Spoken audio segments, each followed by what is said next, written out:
move of God that's ever happened in your life. Brother Jeremy, there's youth groups and churches that are right on the brink of the greatest outpouring of God that church and ministry has ever seen. But you know what's happening? The churches are sitting. They're not moving. They're not being who God called them to be. They're not doing what God called them to do. Amen. They're letting things get in the way of what God wants to happen in their life.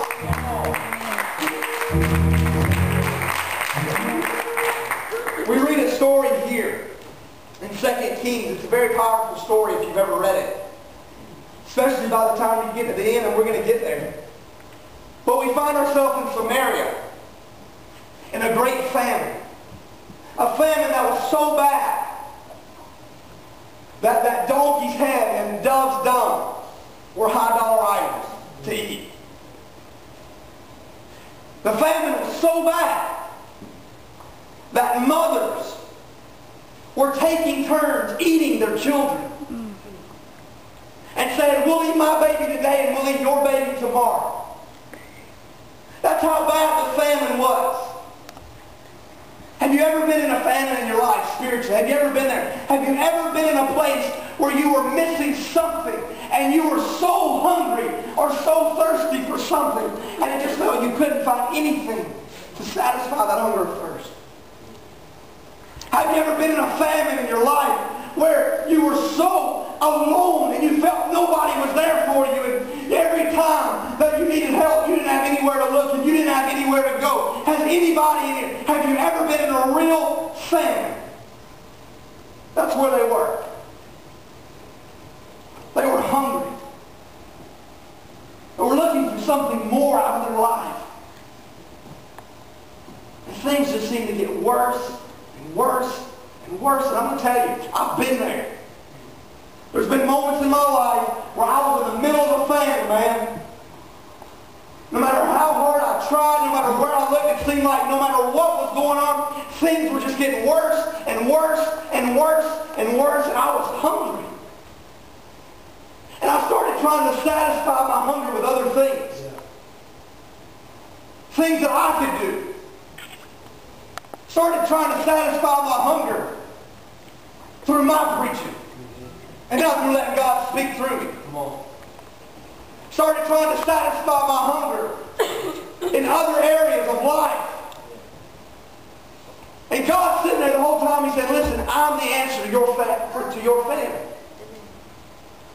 These guys, there were this famine. So it says there's a guy named Elisha. He comes in the middle of this famine.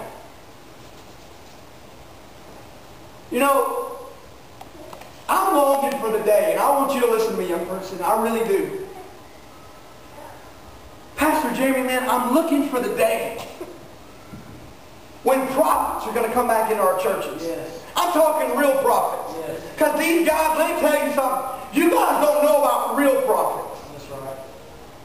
See, our prophets do junk like this. They'll get up there and they'll be like, thus saith God. Somebody got a headache. Duh. Any married woman is going to have a headache. Somebody say amen. Amen. Amen. Anybody got a boyfriend? Any girl with a boyfriend? They're going to have a headache. Amen. Amen. She's clapping. Our prophets get up and they say things. It's so funny to me. They say things that are so obvious. They'll get up and they'll say, somebody needs a financial blessing in their life. Hello. Any church I go to, is somebody in the audience that needs a financial blessing. But the Old Testament prophets, you know what they used to do, man? They used to be so in tune with God that they could tie up the elements and make it not rain for years. Wow, that's awesome. I'm ready for a generation of prophets to rise up out of you guys, because I'm telling you, there's something missing in our churches, and it's the ministry of the prophetic, about having power from God that's not man-made. The prophet named Elisha came by. They're in the middle of a famine. It says Elisha goes and he speaks to the king. And this is what he said. Let me ask you, did he say, by this time next year? Is that what he said? No. Did he say by this time next month? No.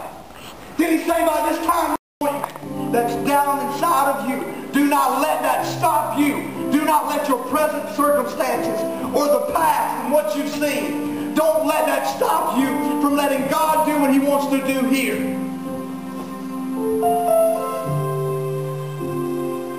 God's getting ready to blow your mind, man. Amen. He's getting ready to blow your mind. I want to do this before we go any further. I don't know why I feel like I need to do this. How many people do we have here from Bethel Temple? You are part of this youth ministry. Will you guys come up and will you crowd around your youth pastor?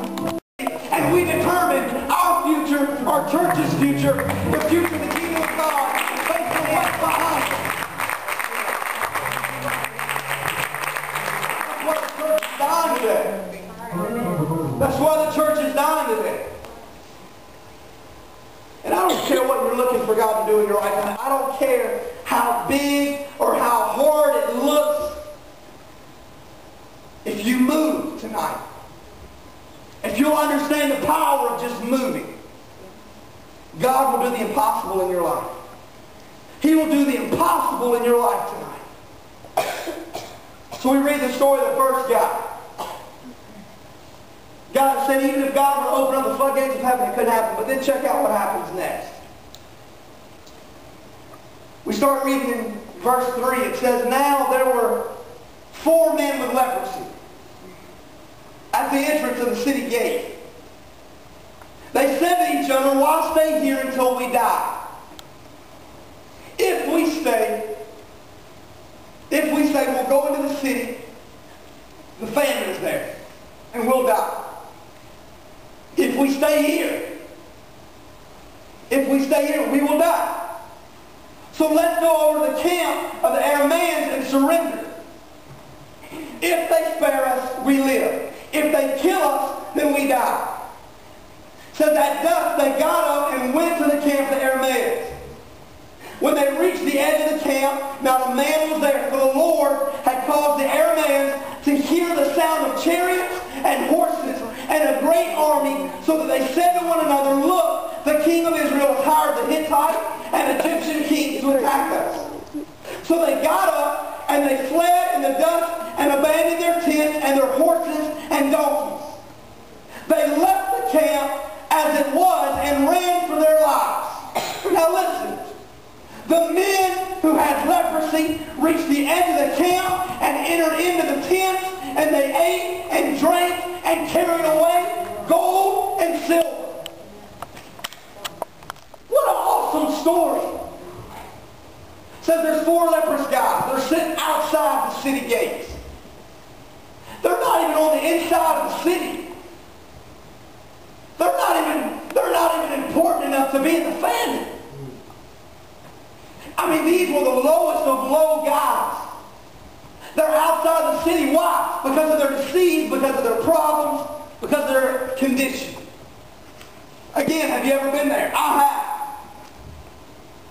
Have you ever felt when you went to church that you're just somewhere outside the city? Because of your disease, because of your problems, because of whatever's going on in your life, you feel like a total outcast. You feel like you don't belong. So you just sit on the outside of the city. That's where these guys were. And at one time, these guys fit into society. But because of what they've been through, they've been made outcasts. Because of what has happened in their life, now they find themselves away from everything that they know. They're sitting on the outside of the city. They have no access to the king or the king's courts or the king's prophets. They had no access to Elisha. They were rejected. But can I tell you what I believe happened that day? Now this is just the Bible of John Belangia. This is the way I see it. I think what happened that day was when Elisha leaned over and spoke to the king that day. He said, hey man, tomorrow the famine's going to be gone.